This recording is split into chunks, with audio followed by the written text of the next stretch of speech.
Tyler Montague, and I'm Holiday Dalgleish. And we're part of Keep It Real Vegetables, which is an organic urban farming operation. And today we're here and we're going to talk about soil preparation. So before we get started, we got to talk about what we did in advance of filming this to get the soil ready.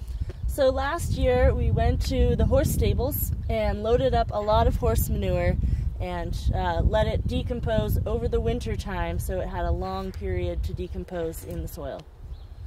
And then on top of that, this spring we've added finished compost. And today, right before planting the seeds, we're going to sprinkle in a little organic fertilizer.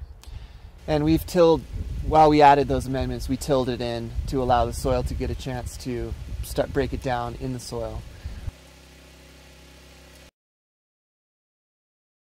So if you're gonna rototill it, if you're gonna till in compost, definitely it's good to till that in the fall.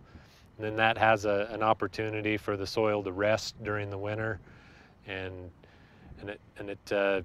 it also, if you're putting compost in, then it gives that an opportunity to break down in the soil.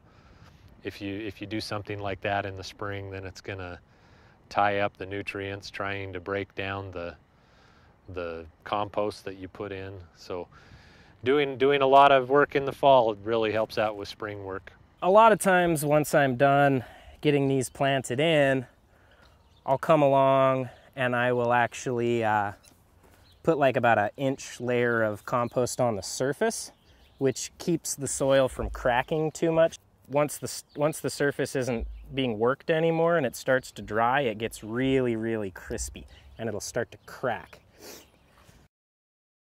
So now that we're done tilling, we want to shovel out or rake the paths, and which will kind of, if you put the dirt into the beds, that will raise up the beds so that there's a lot of fluffy, nice dirt in the beds, and also it's clear where the paths are so that you can walk only in the paths. You don't ever want to step in your garden beds once they're prepared, because it will compact them and it will make it harder for water and air to flow through the soil, and harder for the roots to find purchase.